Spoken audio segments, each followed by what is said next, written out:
sure that some people are actually immune to the pestilence.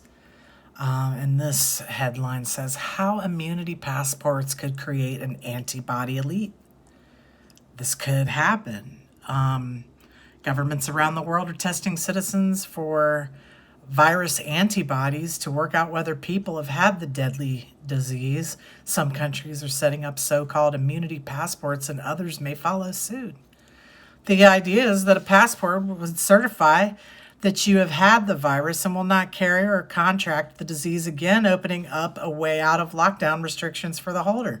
But we know that there's more than one strain of this thing and more than 100 mutations, and that people who've had it have gotten it a second time or never even got rid of it the first time, but it came back months later, like it lay dormant. Then someone on their dating profile put, "I know I'm clear, we should meet." Dude. Whatever, Pam. Her name's Pam Evans from Aberdeen.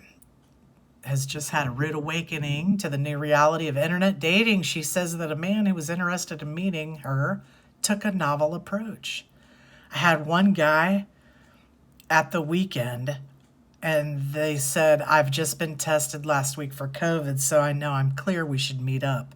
And I said, "Oh, no, absolutely not." He became just absolutely abusive straight away. Well, it wasn't Pam. Sorry, Pam.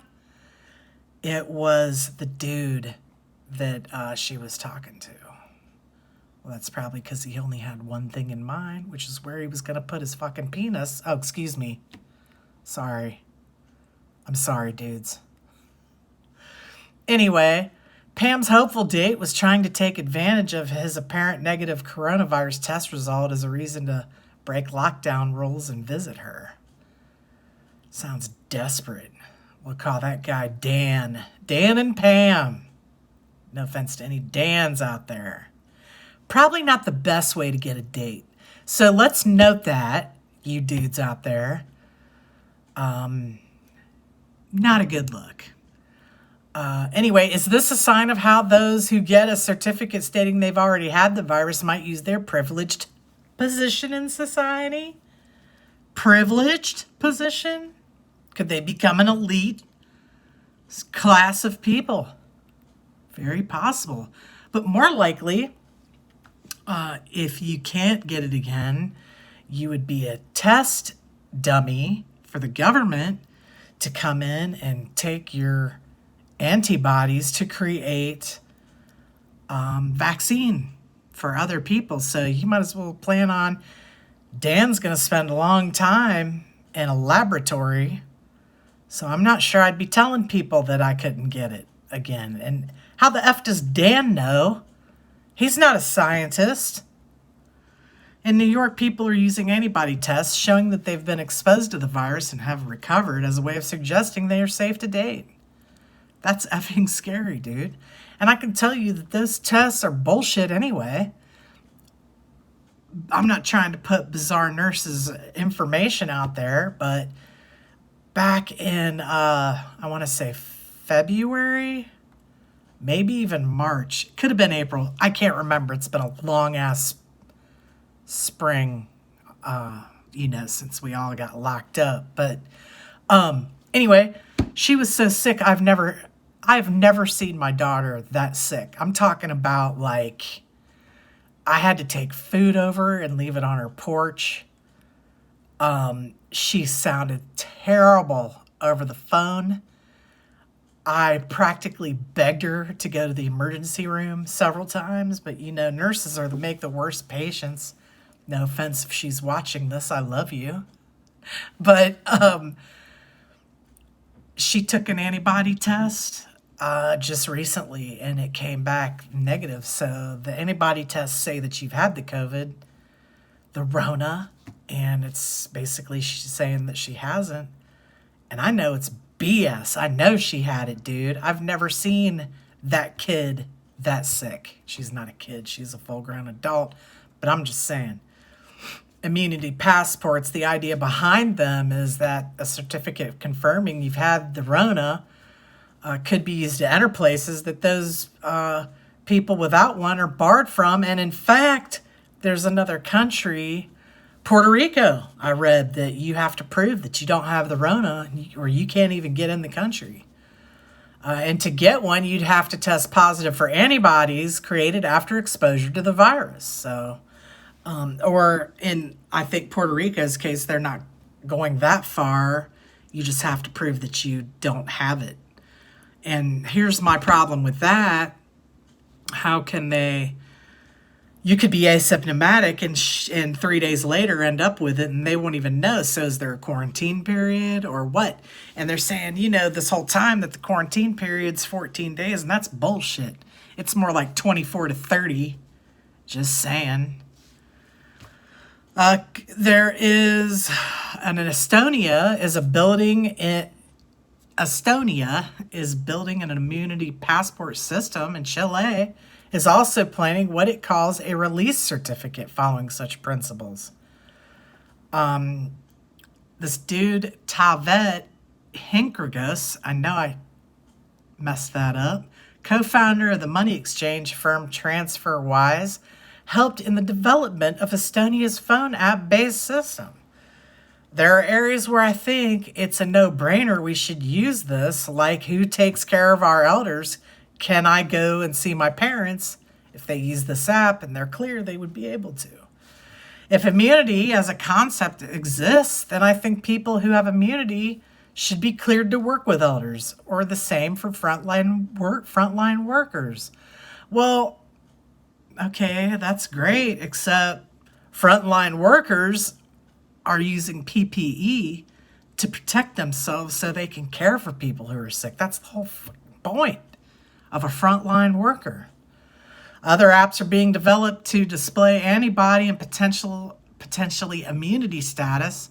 One example is Onfido. Its co-founder, whose name I can't pronounce, says some U.S. hotel chains are now accepting immunity passports via an app.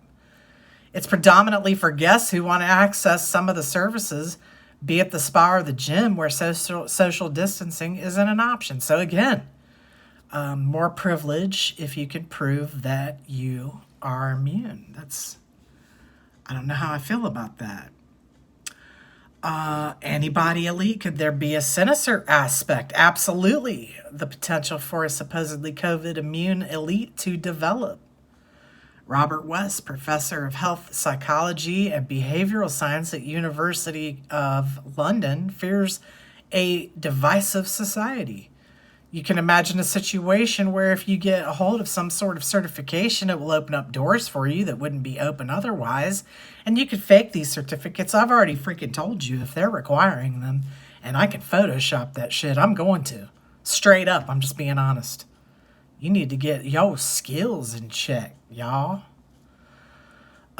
It could create a multi-tier society and increase levels of discrimination and inequality. Absolutely, it could. It wouldn't be based on solid scientific foundation. It would be based on the probability that you may or may not be susceptible to the virus yourself, or may not be in a position to pass the virus on to other people.